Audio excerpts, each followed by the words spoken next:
Les plages blanches de Mombasa s'étendent à l'horizon, de plus en plus désertes.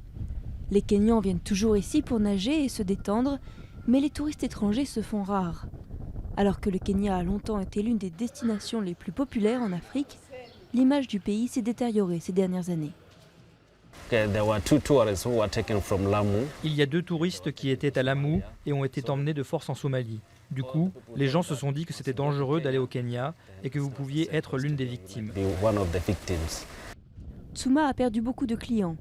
Ses affaires ont diminué de 2/3 par rapport à sa meilleure période, avant les violences post-électorales mortelles de 2007-2008.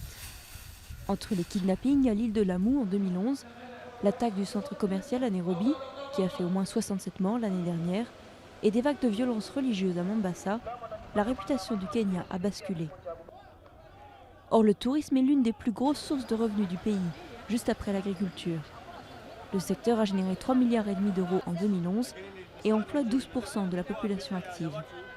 Les agences de voyage aimeraient que le gouvernement les soutienne en ces temps de crise. Lawmakers and the government are also not really helping. Les députés et le gouvernement ne nous aident pas, c'est même le contraire. Ils rendent les choses plus difficiles. Nous avons de nouveaux impôts et une augmentation des frais de parking.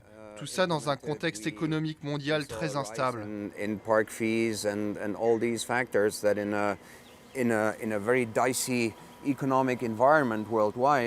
Le Kenya subit aussi la concurrence de pays voisins comme la Tanzanie, où les touristes peuvent aussi profiter des plages et des safaris, souvent pour moins cher. L'entrée dans le fameux parc du Serengeti coûte $60 par jour, contre $90 pour le Masai Mara kényan, juste de l'autre côté de la frontière.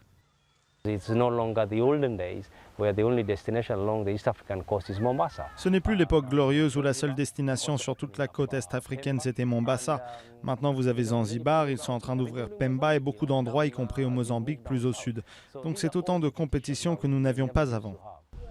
Violence, crise économique, concurrence accrue, l'industrie touristique kenyane souffre de nombreux maux. Mais à Mombasa, on ne désespère pas que la tempête passe et que les touristes associent un jour de nouveau leur pays avec la savane, les couchers de soleil sur la mer et un peu d'aventure.